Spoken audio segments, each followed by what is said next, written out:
네, 좋은 아침입니다. 우리 같이 기도하심으로 피우다 시작하겠습니다. 하나님, 오늘도 이 아침에 주의 말씀 앞에 서게 하심에 감사드립니다. 하나님, 오늘 말씀을 통해서 그 말씀이 살아 생명력 있어 운동력 있는 말씀으로 우리 삶을 변화시키고 삶을 견인해가고 삶을 주관하시는 말씀이 되게 하여 주시옵소서.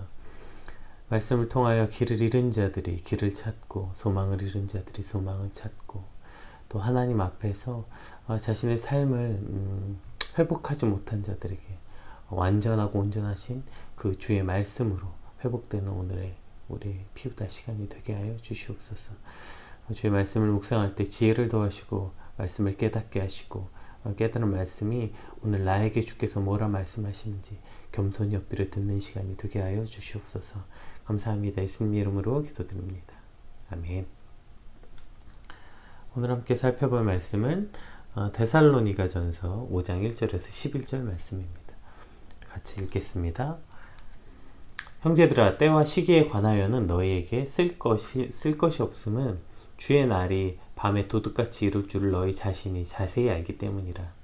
그들이 평안하다 안전하다 할 그때에 임신한 여자에게 해산의 고통이 이름과 같이 멸망이 갑자기 그들에게 이르리니 결코 피하지 못하리라. 형제들아, 너희는 어둠에 있지 아니하매 그 날이 도둑같이 너희에게 임하지 못하리니 너희는 다 빛의 아들이요 낮의 아들이라. 우리가 밤이나 어둠에 속하지 아니하나니 그러므로 우리는 다른 이들과 같이 자지 말고 오직 깨어 정신을 차릴지라.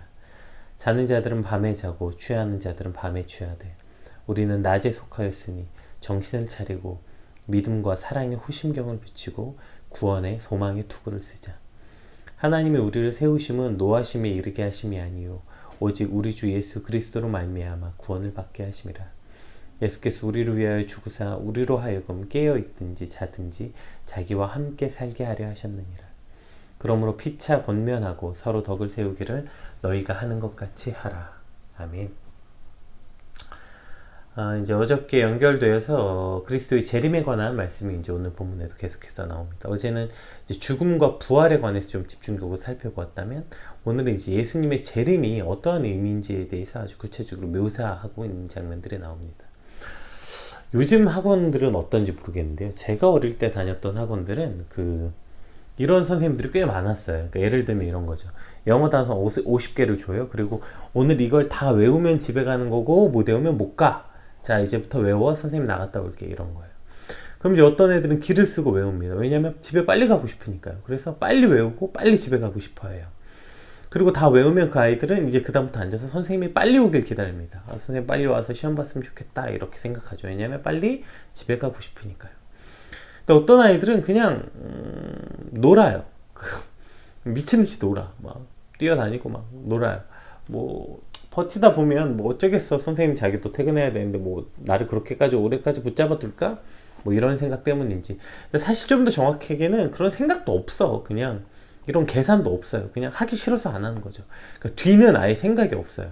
뭐 그래서 더 늦게까지 있어야 된다. 뭐 날 늦게까지 있게 하겠느냐. 뭐 이런 것도 없고 그냥 생각 없이 그냥 노는 거죠. 그런 아이들에겐 선생님이 돌아오는 시간은 두려움일 거예요. 안 왔으면 좋겠다. 혹은 조금만 더 있었으면 좋겠다. 하겠죠. 오늘 예수님의 재림이라는 것은 이렇게 믿지 않는 자들에게는 심판이 되고 믿는 자들에게는 구원을 이루는 소망이 되는 것, 이것이 지금 제가 아까 설명한 개념과 조금 비슷한 것 같아요. 그래서 믿는 자들에게는 예수님의 재림이 언제 오시든지, 아니 가능하면 빨리 오시면 좋겠다는 소망이 되는 거예요. 그리고 믿지 않는 자들에겐 그런 날이 안 왔으면 좋겠고 안 왔으면 좋겠는 것 정도가 아니라 그냥 생각이 없어요. 그러니까 끝이 없는 것 같은 삶, 심판이 없는 것 같은 삶, 그런 날은 그냥 아예 생각이 없는 거죠. 그래서 생각하지 않고 사는 삶, 그런 삶을 살고 있음을 오늘 본문이 보여줍니다. 제가 어제부터 말씀드리지만 이런 종말론적 세계관은 그러니까 끝이 무엇이냐, 앞으로 다가올 미래에 관한 이야기가 아니에요. 그 끝이 무엇인지를 생각하고 그 끝이 무엇인지에 믿느냐, 그 끝이 무엇인지를 믿느냐에 따라서 바로 오늘이 달라지기 때문입니다. 우리의 끝이 무엇인가, 내가 그 끝을 무엇으로 믿는가에 따라서 오늘 이 시간이 달라지는 것입니다. 따라서 오늘 우리에게 주시는 말씀을 장차 일어날 일에 관한 말씀이 아니라 이 올바른 이 종말론적 세계관을 가진 그리스도인들이 오늘을 어떻게 살아가야 되는지에 관한 말씀입니다. 우리 1절을 한번 같이 읽어볼게요.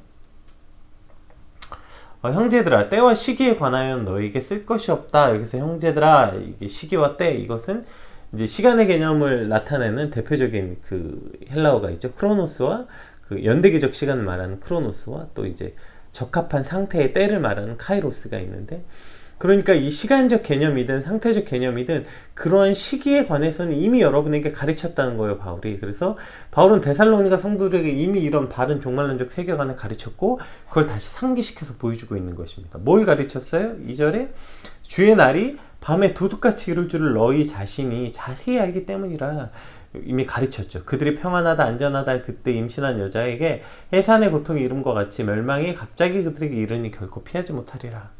이미 가르쳤다는 거예요, 바울이. 이 종말이 어떻게 일어나는지. 여기서 말하는 주의 날이 어떠한 의미인지 정확하게 기억해야 돼요. 이제 주의 날은 잘 보세요. 믿는 자들에게는 주님을 다시 만난 그 소망의 날, 우리 어저께 살펴봤던 것처럼 항상 내가 너희와 함께 있게 되는 그 날, 그러니까 그 소망의 날이 이루어지는 날이 주의 날이고요. 오늘 이제 2절 3절에 나오는 믿지 않는 자들에게는 심판의 멸망의 날, 해산의 고통이 이르는 그날, 심판과 멸망이 이르는 그날이 바로 주의 날인 거죠. 그러니까 이 주의 날이 우리에게 어떤 의미인지 정확해야 돼요.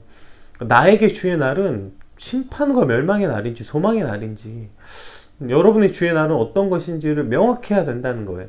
이건 이제 결론 부분에 대해서 다시 한번 살펴볼게요. 결론에 가서. 어쨌든 이 주의 날이 도둑같이 이른다, 이렇게 설명하고 있어요. 이 도둑같이 이른다는 건 이미 성경에서 많이 이미 말씀하신 바가 있죠. 예고 없이, 예측 없이. 그러니까 그때를 도둑과 같이 이제 온다고 말씀하셨고, 또 도둑이 온다는 건 어떤 의미예요? 도둑은 부정적 의미죠. 도둑은 오지 않길 바라는 마음인 거예요. 그러니까 믿지 않는 자들에게 이 도둑같이 이른다는 말은 예고 없이, 예측할 수 없이 오신다. 둘째, 오지 않을 거라고 믿는 거죠. 오지 않아야 되는 거고요. 어떤 사람이 도둑이를 원하겠어요? 어떤 사람이 도둑이 오길 기다리겠어요? 언제인지도 모르고 오지 않았으면 하는 그날. 더 확장돼서는 이제 3절에 나오죠. 더 확장돼서는 그들이 평안하다 안전하다 할 때, 그때 오는 거예요. 그러니까 그들이 평안하다 안전할 때, 그러니까 도둑이 언제 들어요? 방심할 때, 안전하다고 생각할 때, 그런 날이 오지 않을 거라고 믿을 때 오는 거예요. 그래서 임신한 여자에게 찾아온 이 해상의 고통이라는 것은 물론 이러한 이제 그 당시에는, 지금도 뭐 예정일이 나오긴 하지만 지금도 정확하지 않죠. 그러니까 불확실한 날을 말하는 건데 이때는 더 심했겠죠. 예수님 지금 이 사도 바울이 비유를 말했던 이때 무슨 해산의 뭐 예정일이 어디 있었겠어요. 그러니까 그런 언제인지 모르는 불확실한 날에 그 다음에 플러스 이 해산의 날은 해산의 고통을 말씀하시는 거죠.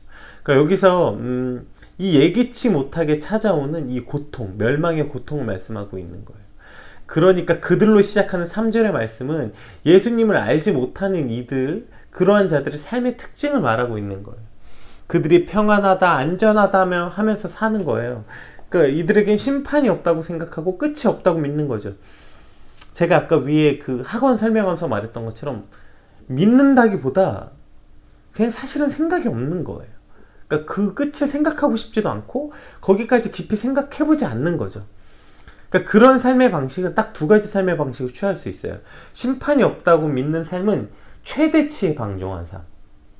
그러니까 죽을 때까지 어떻게 하면 더 즐길까? 어떻게 하면 더 즐겁게 살아갈까? 어떻게 하면 더 큰 자유를 누릴까?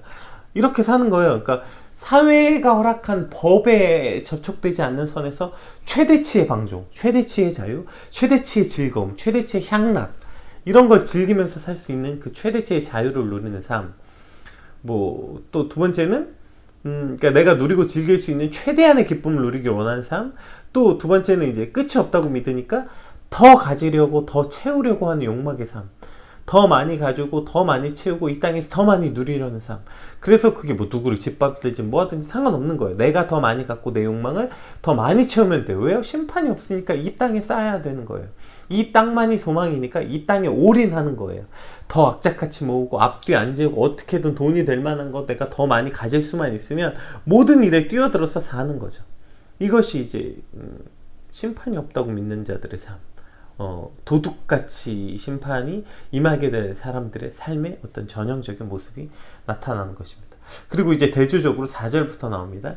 형제들아 너희는 어둠에 있지 아니하며 그날이 도둑같이 너희에게 임하지 못하리니 너희는 다 빛의 아들이요 낮의 아들이라 우리가 밤이나 어둠에 속하지 아니하나니 이렇게 나와 있어요.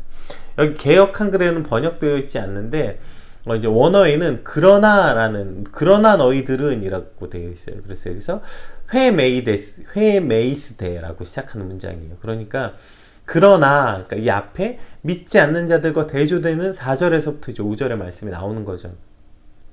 그러니까 5절에 말하는 빛의 자녀인 너희는 낮의 아들인 너희, 그러니까 밤에 속하지 않은 우리들은 이 날이 도둑같이 오지 않는다고 얘기하고 있어요. 왜요? 제가 아까 말했죠. 도둑이 임한다는 게 어떤 뜻이라고요? 오지 않아야 되는 날이라니까요. 혹은 또 우리가 안전하다, 평안하다, 끝이 없다라고 말하는 순간 찾아온다고요. 그런데 낮에 속한 우리는 이 예수님의 재림을 믿고 이 예수님의 재림을 기다리고 이 예수님의 재림을 준비하는 삶, 오히려 그날을 꿈꾸고 소망하는 자들이기 때문에 우리에겐 이 예수님의 재림이 도둑같이 임하게 되는 게 아니에요. 우리에겐 그 개념이 도둑같은 날이 아니라고요. 그래서 제가 아까 설명했죠.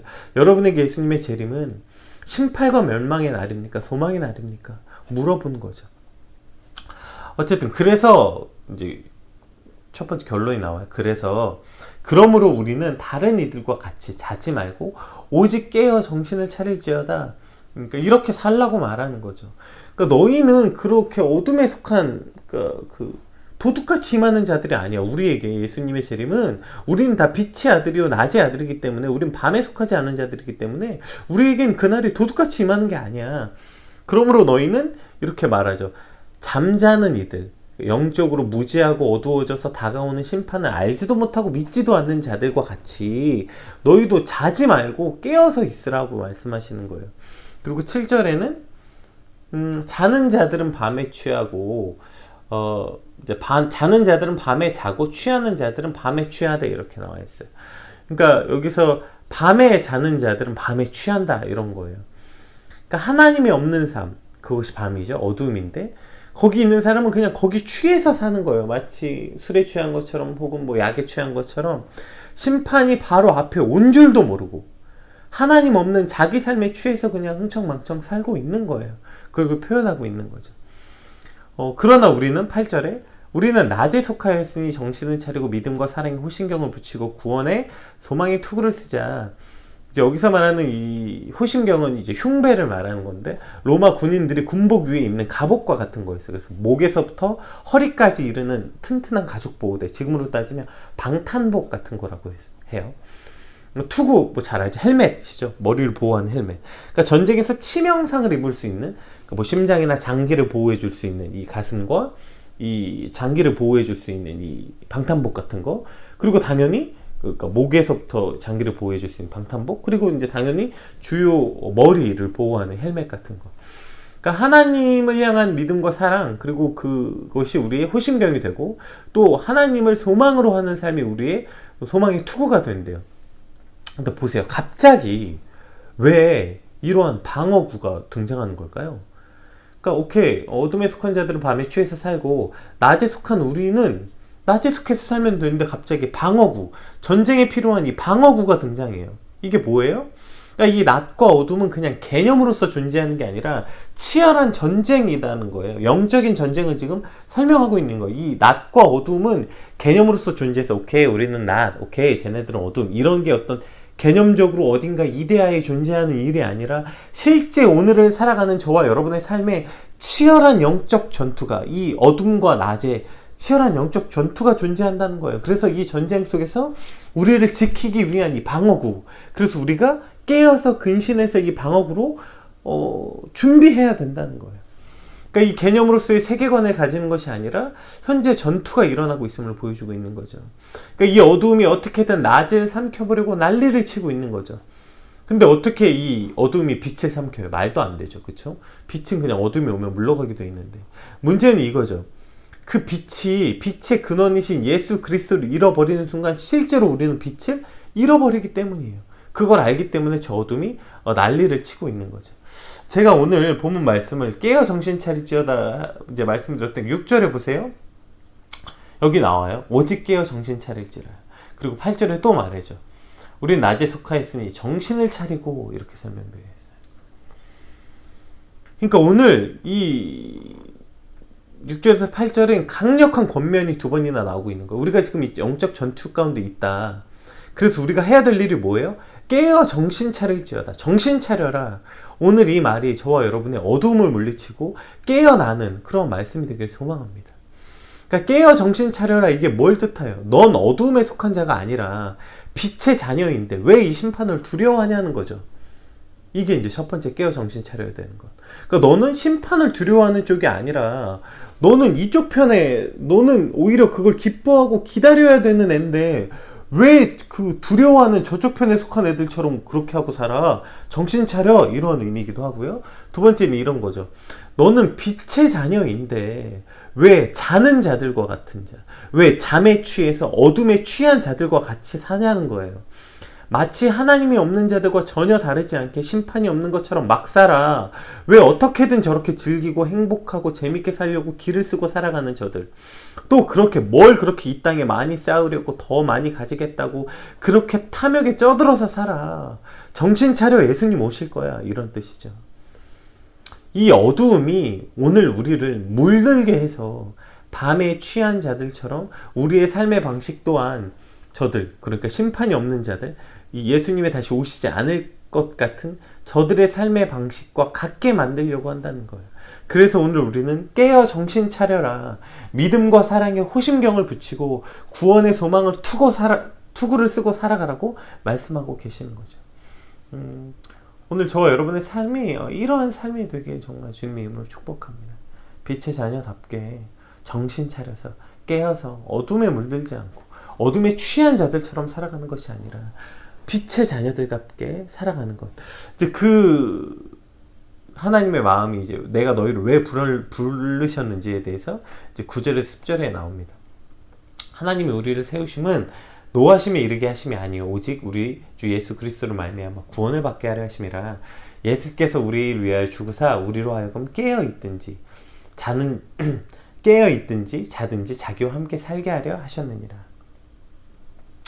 너희를 구원하고자 하는 거지 멸망시키고자 하는 게 아니다. 예수님의 재림이, 예수님이 이 땅에 오신 건 너희를 구원하려고 하는 거지 멸망시키려고 한 게 아니야. 다시 한번 말씀하고 계시는 거죠. 너희를 다시 살리려는 것이지 죽이려는 것이 아니다. 이렇게 말씀하고 계십니다. 즉 이것이 우리가 바라보는 재림의 의미, 즉 심판의 의미라는 거예요. 심판은 우리에게 이러한 의미인 거예요. 하나님 없는 자들에게는 심판의 날.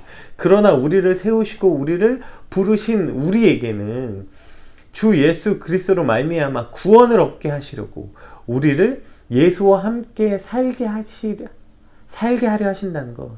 이것이 우리가 어저께 살펴본 것과 같은 의미로서의 말씀. 이것이 오늘 우리가 재림에 대한 의미, 이 종말에 관한 종말론적 세계관이 어떠한 의미인지 똑바로 보게 되는 것입니다. 그러니까 이 종말에 관한 확신이 우리 안에 있을 때 우리는 멸망받을 자처럼 사는 것이 아니라 예수와 함께 사는 자가 되는 것입니다. 깨어 정신 차려 이 어둠에 취하지 않고 구원받은 자로 예수와 함께 사는 저와 여러분의 삶이 되시길 주님으로 축복합니다. 11절 한번 볼까요? 그러므로 피차 권면하고 그러므로 결론이 해당하죠. 그러므로 피차 권면하고 서로 덕을 세우기를 너희가 하는 것 같이 하라. 그러니까 너희가 하는 것 같이 하라. 이것은 어제 설명했던 것처럼 이미 그러고 있다는 건데 더 그렇게 하라는 거예요. 계속 그렇게 하라는 거예요. 뭘 그렇게 하고 있어요? 피차 권면하고 서로 덕을 세우는 것. 이 영적 전쟁에서 아주 중요한 부분인데요. 이것이 성도들이 서로 피차 권면하고 서로 덕을 세우는 것. 여기서 세운다는 것, 그러니까 건축의 의미죠. 서로 지어져 간다. 제가 예전에 그 에베소서 말씀으로 우리가 그 공동체라는 것 서로 세워져 간다라는 아주 중요한 의미가 있다고 말씀드렸잖아요. 그러니까 우리가 서로 위로하고 서로 격려하고 서로 용기를 북돋아 주면서 이 세워져 간다는 거예요. 그러니까 이 전투는 혼자 치르는 게 아니라는 거예요. 우리가 함께 치르고 있는 전투라는 것입니다. 그래서 우리를 공동체로 부르시는 거예요. 내가 혼자 할 수 없기 때문에, 내가 혼자 설 수 없기 때문에, 내가 혼자 세워질 수 없기 때문에 서로를 권면하고 서로 위로하고 서로 용기를 주면서 함께 살 때, 함께 갈 때 세워진다는 거. 이것이 공동체로서 아주 중요한 의미. 그러니까 우리가 이 종말론적 세계관을 가질 때 보세요. 이것이 우리에게는 소망을 이루는 일, 우리를 다시 구원하고자 하는 일. 그래서 예수님께서 우리를 다시 함께 살고자 하는 일인 소망이고, 믿지 않는 자들에게는 멸망의 날, 심판의 날이라는 거예요. 그래서 우리는 심판이 없는 것 같이 사는 저들과 같이 사는 것이 아니라 이 심판이 있음을 기억하고 소망을 꿈꾸며 살아가라. 그런데 이것이 너희 혼자 그렇게 사는 것이 아니라 서로 그렇게 권면하고 세워서 살라는 거죠. 왜냐하면 이 모든 세상이 마치 정말 심판이 없는 것처럼 사니까요. 그러니까 우린 쉽게 물들고 쉽게 넘어지기 쉬우니 그렇게 서로 권면하고, 아니야, 우리 소망을 이루면서 살자, 우리 하나님을 소망으로 살자, 서로 권면하고 살아가라고 오늘 우리에게 말하고 있는 거예요. 멈추지 말고 계속 하라는 것입니다. 이것이 멈춰지지 말라, 이 말이에요. 제가 조금 안타까운 건 이런 거예요. 우리가 이제 개척교회 자녀들이 많다 보니까 같이 한다는 걸 모르는 사람들이 참 많아요. 왜냐하면 누가 없었어요. 늘 그냥 혼자 다 했어.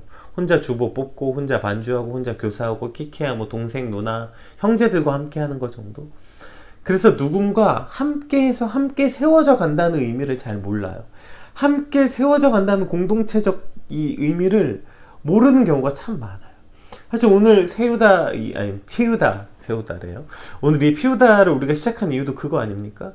이것이 그냥 단순히 여러분 개인에게 하나님이 주시는 말씀을 받는 시간이 아니라 우리가 우리에게 주시는 하나님의 말씀, 나 개인에게 주신 하나님의 말씀이 아니라 공동체에게 주신 하나님의 말씀이 무엇인지 깨달을 때 이 하나의 공동체가 하나님의 뜻을 이루어가는 그 구원의 큰 경륜 안에 우리가 함께 속해 있는 거예요. 그것이 얼마나 큰 그 어떤 위로와 소망이 됩니까? 나 스스로 애쓰고 힘쓰는 것도 필요하지만 때로는 나 혼자 애쓰고 힘쓰지 않더라도 우리가 이 구원을 이루는 이 공동체, 구원의 경륜 안에 들어와 있으면 그냥 같이 돌아가는 거예요. 그냥 내가 따로 지치고 힘들어서 아무것도 하지 않아서 힘을 다 빼고 있어도 그 공동체가 이루는 그 구원의 일 가운데 들어가서 그냥 같이 굴르는 거예요. 그래서 때로는 내가 아무것도 하지 않아도, 때로는 힘이 없어서 모든 걸 다 놓고 있어도 그래도 도태되고 하나님께 멀어지는 것이 아니라 이 공동체 안에서 같이 하나님께 나아갈 수 있게 되는 것이죠. 이것이 공동체적 의미입니다.